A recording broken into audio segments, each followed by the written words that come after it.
Okay, welcome back. So I would like to do an example just to put it all together. Here we have a sinusoidal wave with amplitude of 1 centimeter and a frequency of 100 hertz.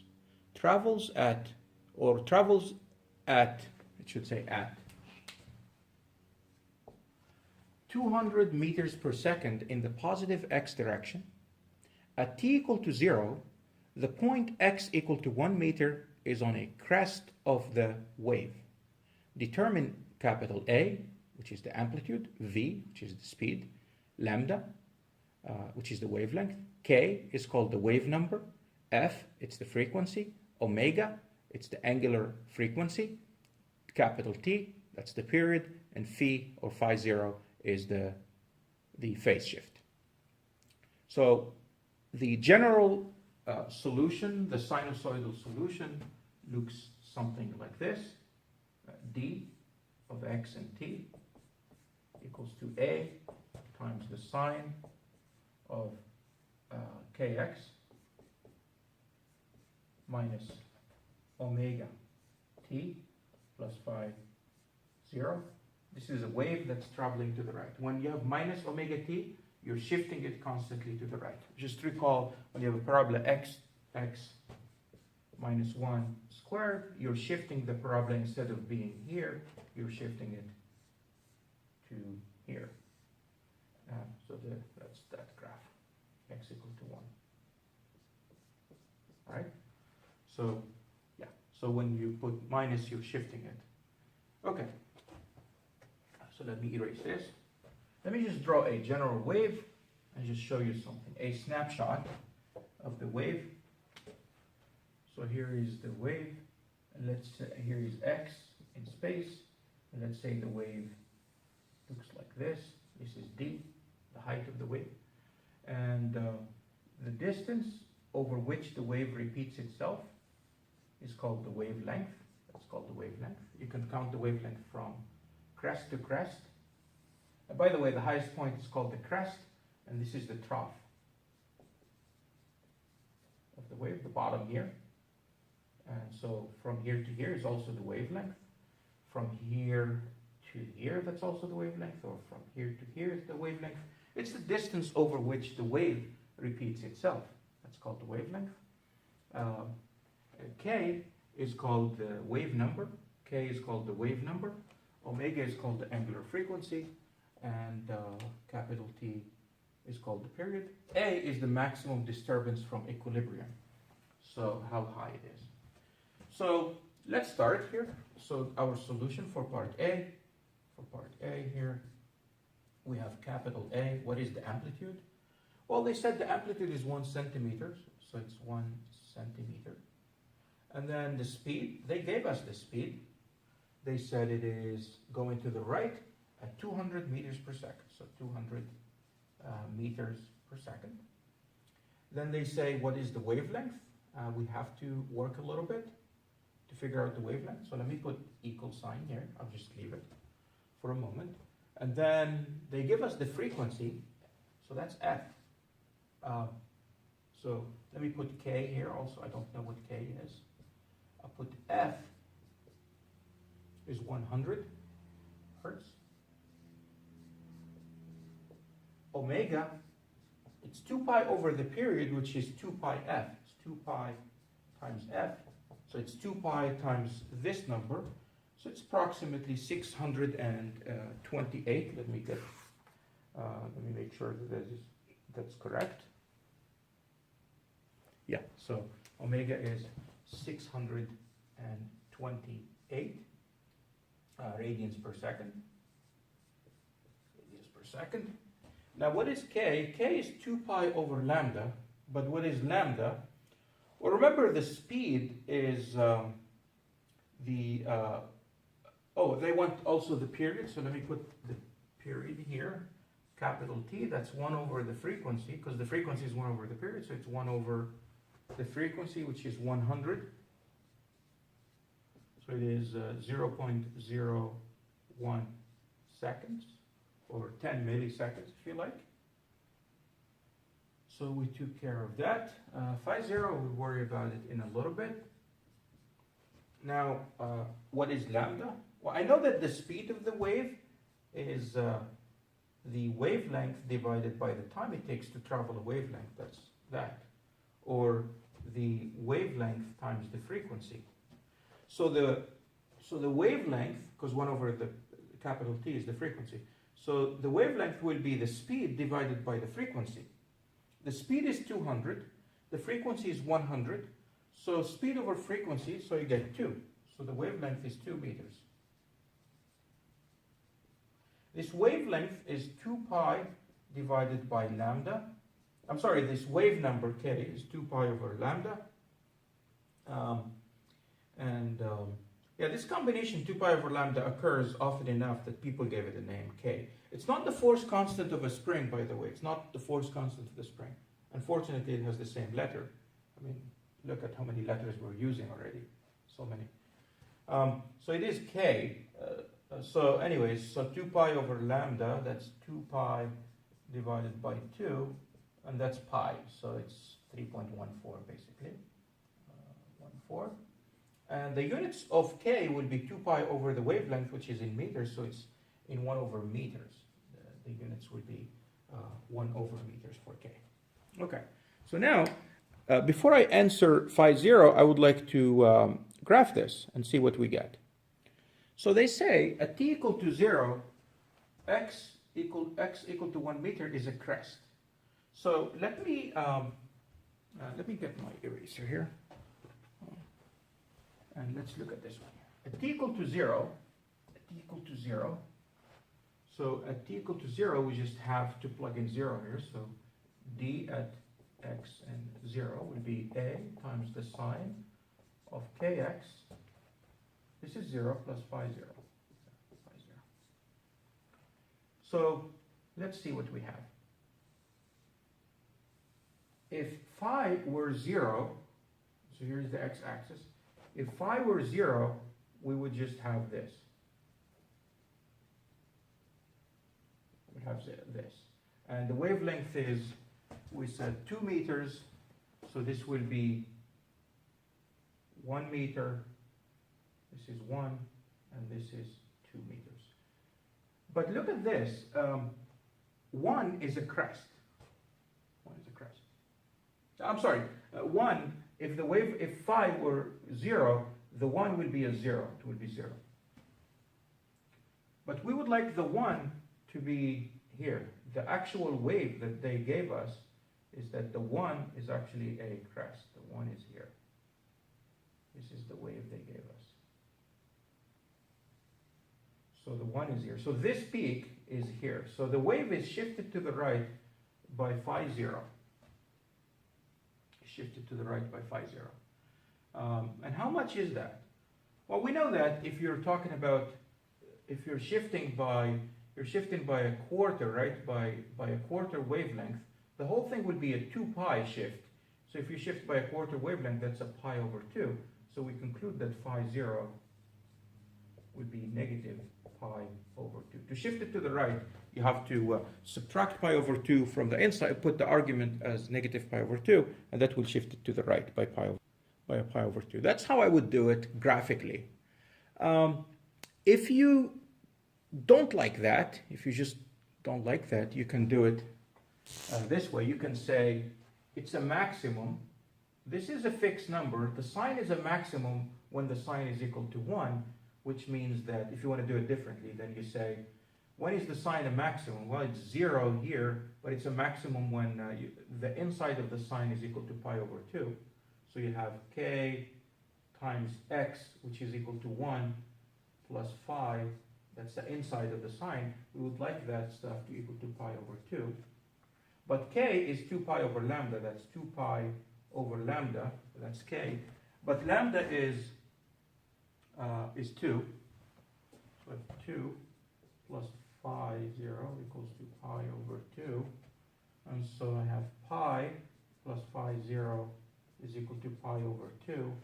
And so phi 0 will equal to negative pi over 2. Okay. Same thing. I don't know. I like this. I'm happy with it. But yeah, I guess maybe for a trickier problem, the algebraic way is easier.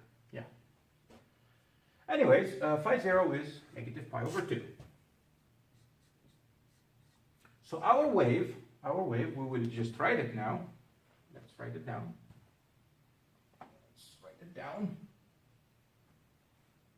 We will write it down completely.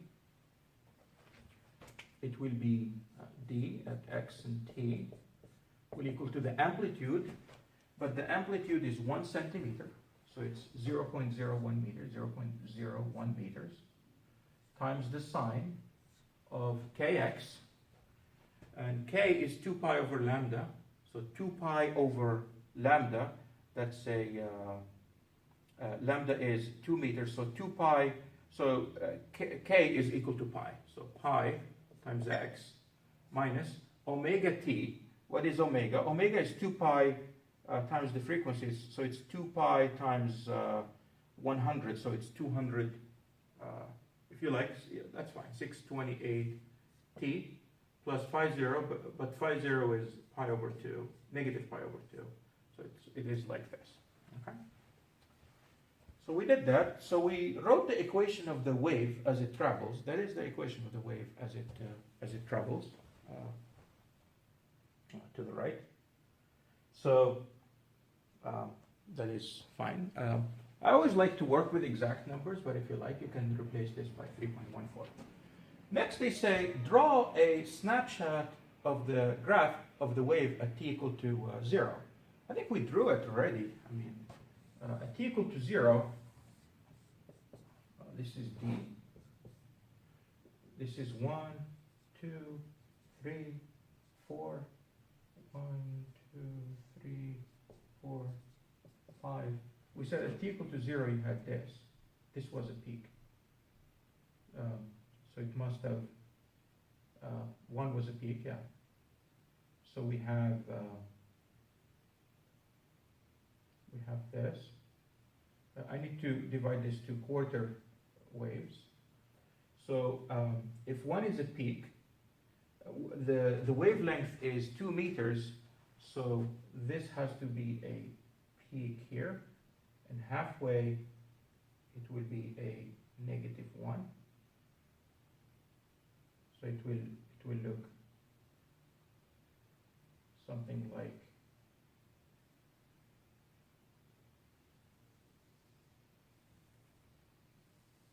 this. Okay, this is that. And this is positive 1 centimeter, and here you have negative 1 centimeter. That's the amplitude. Okay? So you have, this is a wavelength. This is 2 meters. Okay? From here to here it's 2 meters. You add another wavelength, it repeats itself, so 5 meters. Or you can look at the bottom here. This is also 2 meters. Okay? So that is, that's that.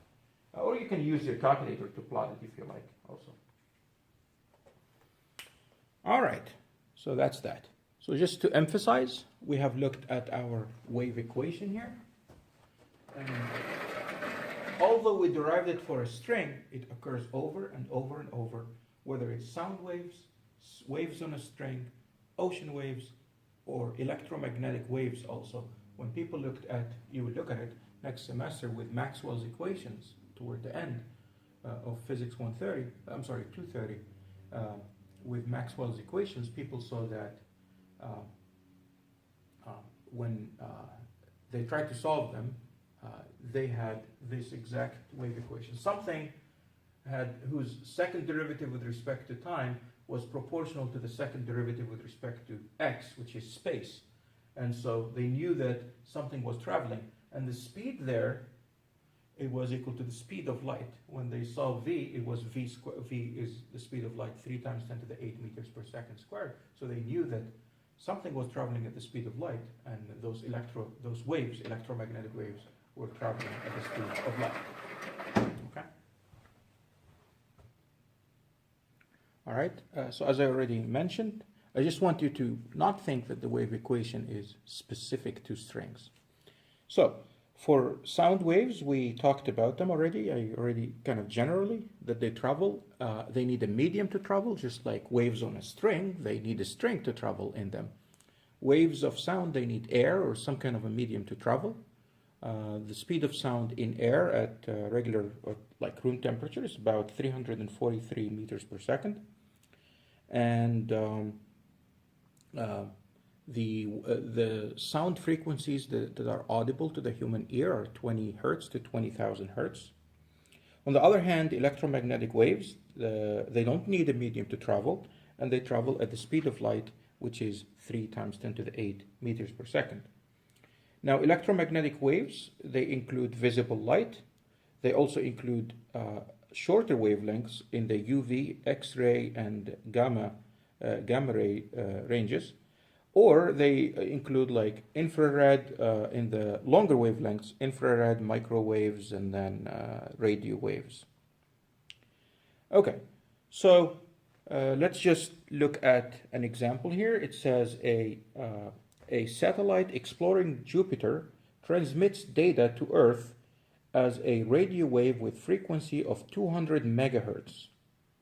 What is the wavelength of the electromagnetic waves of the electromagnetic wave, and how long will it take the signal to travel 800 million kilometers from Jupiter to Earth? All right, let's see. I need to erase the board first.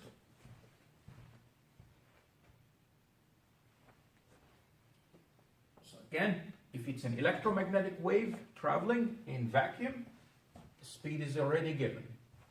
It's 3 times 10 to the 8 meters per second. See, for strings, you can tighten the string or loosen it to change the tension, or you can make a really thick string and so on. But for vacuum, we don't have that option. And so the speed of light in vacuum is always 3 times 10 to the 8 meters per second. And here, so we have the frequency is 200 megahertz. Frequency is 200 megahertz. Mega means million.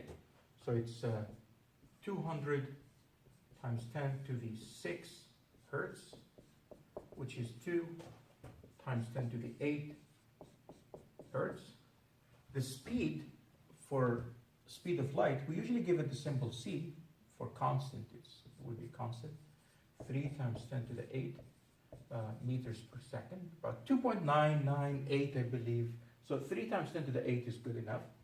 And we know that the speed of a wave is lambda times the frequency. And so the wavelength would be v over the frequency. V here is the speed of light. That's 3 times 10 to the 8. And then the frequency is 2 times 10 to the 8. And so that's 1.5 meters. So the wavelength of these radio waves is 1.5 meters. Now the next thing is, how long does it take them? How long will it take a signal traveling at this speed to travel 800 million kilometers? So if the distance is 800 million, 10 to the 6 kilometers, so times 10 to the 3 to get meters. So that is 800 times, let's do it this way. Let's write it this way.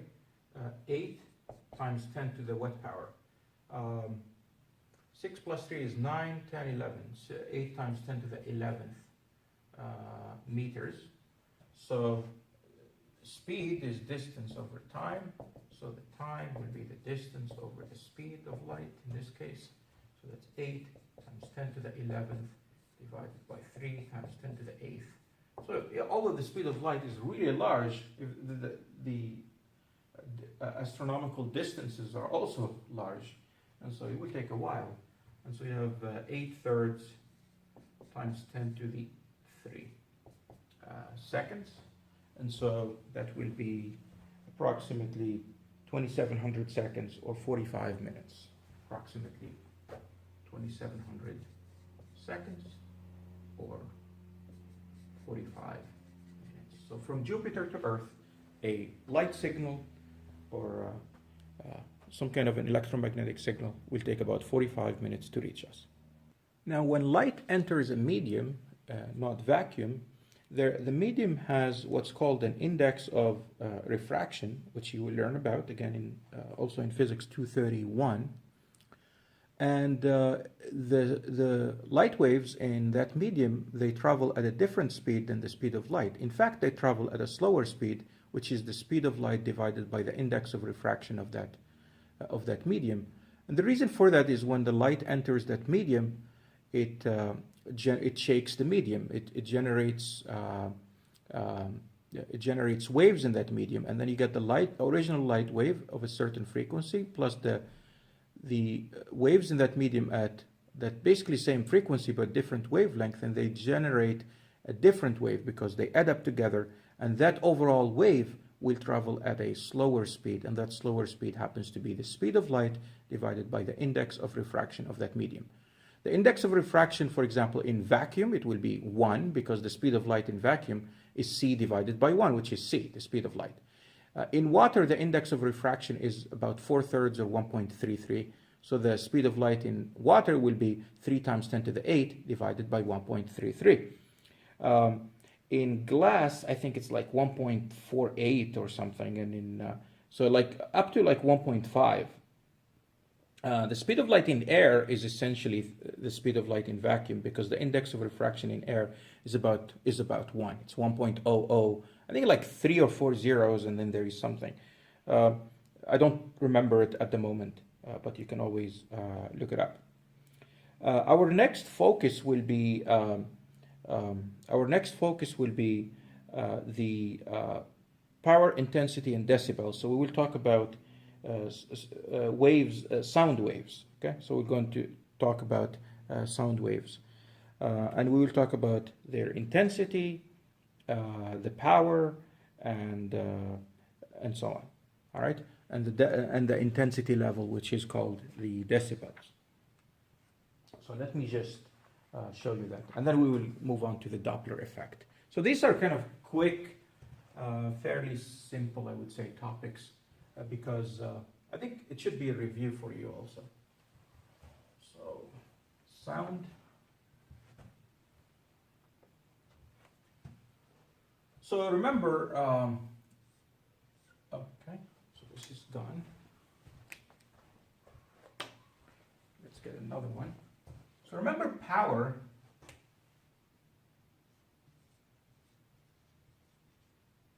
was the energy given off divided by time, right? So it was energy over time. So let me write it here as the energy divided by the time. Now, if you're here, and you're given off energy per unit of time. I always give the example of a fire hydrant sprinkling water in every direction. So it's given off water per unit of time. Let's say every second it's sprinkling maybe 10 gallons per second or something. So that's the power. The amount given off per second, that will be the power, energy per second. Amount of water, in this case, per second. Now, if you move farther away, even though it's still giving off the same amount, but let's say if you're standing here, you get sprinkled by much more water than if you are standing here. If you're standing here, you get fewer sprinkles. If you want to capture all the water, you will draw a circle around it, or, I'm sorry, a sphere. It's actually a sphere. You want to encapsulate the whole thing. So if I do what's called the intensity here, the intensity, a person who is, let's say, the water given off between these two sections here, right? A person who has this area versus a person who has this larger area, they will experience the same, they will get the same amount of water. So this person's the water here, or the energy or the power per unit of area here, will be less than the power per unit of area here. Okay, so that's what we call intensity. Intensity is power over area. So intensity is the power over the area, which would be the energy per unit of time per unit of area. That's intensity. So let's see here. Let's say the intensity here is I, and if I'm a distance r away, how much would the intensity be? Well, remember, if I take the power and spread it over an area A, let's see. If I'm at a radius r, then the intensity would be the power divided by the area. But this sphere here, around here, would have a surface area of 4 pi r squared. The surface area, not a circle is pi r squared, but for a sphere, if you take like a ball, cut it, and open it up, it would have an area of 4 pi r squared. So it's 4 pi r squared. So that means the intensity, if you move away, the intensity, how much power you get per unit of area, or how much energy per unit of time, per unit of area you get, will drop as 1 over r squared. It will go down as 1 over r squared. So if you're at 10 meters away versus 100 meters away, at 100 meters away, the intensity will be 1/100th of that because you have made the distance 10 times as much. So the intensity will drop by 100 because it's 10 squared.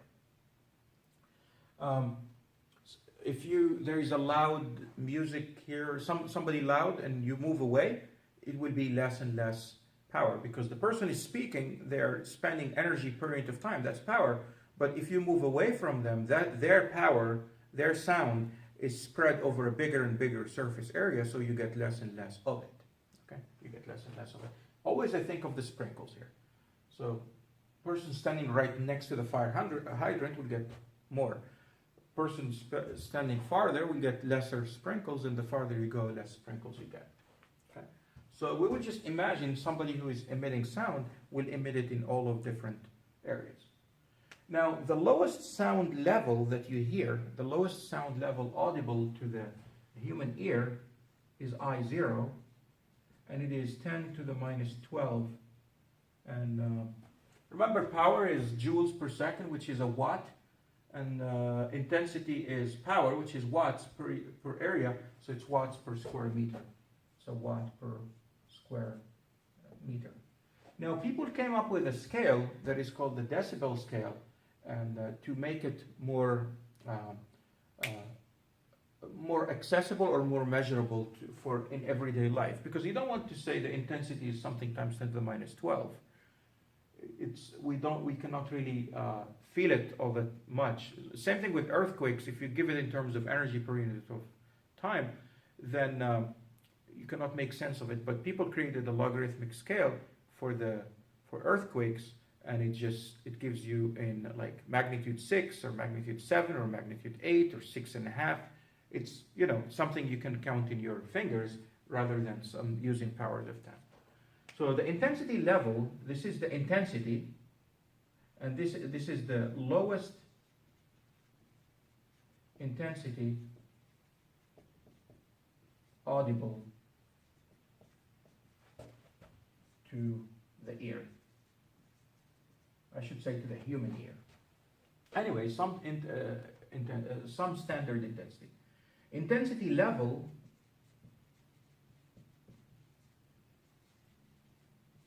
is beta here, and it's defined as 10 decibels, 10 log of whatever the intensity is divided by some standard intensity. All right. And I already talked about this in the introductory video of the sound in the PowerPoint slides.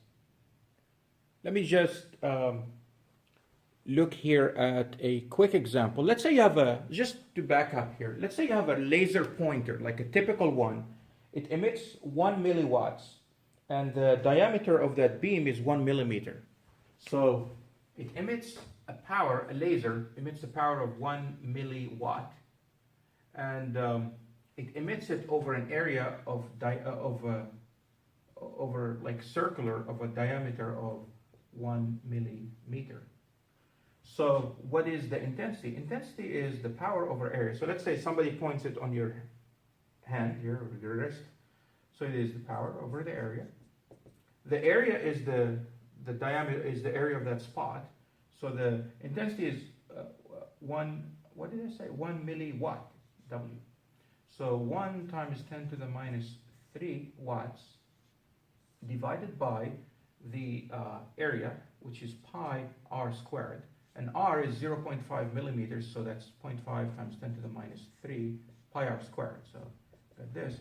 So this is about, if you do it, it's about 1,300 watts per square meter. Let me just double check this. Yeah, about 1300 watts per square meter. And this is approximately what you get from sunlight in like during midday or something. So sunlight, if you look at solar panels, they try to orient them toward the sun, or as much as possible. And the sunlight will give you this much power per unit of area. So if you have a solar panel that's 1 square meter, you're getting 1300 watts per square meter. So 1300 watts, which is 1300 joules per second per square meter. So if you have, let's say, 10 solar panels, 10 square meters of solar panels, then the power you get will be the intensity times the area, right? Power is intensity times area. If you have 10 meters, you would have 13,000, about 13,000 watts. 13,000 watts. And so in an hour, the energy will be the power times time, and that is 13,000 kilowatt, 13,000 watt hours, because time is 1 hour, so it's just time is 1 hour. And if I change this to kilowatts, so that's 130 kilowatt hours. And if you look at your energy bill, per month, it's about maybe 1,000 kilowatt hours. So this is like a tenth of a whole month within 1 hour. Unfortunately, though, solar panels were not 100% efficient, and the sun is not shining at all times at the same intensity. So you can divide this number by 10, or maybe even 10 or 15.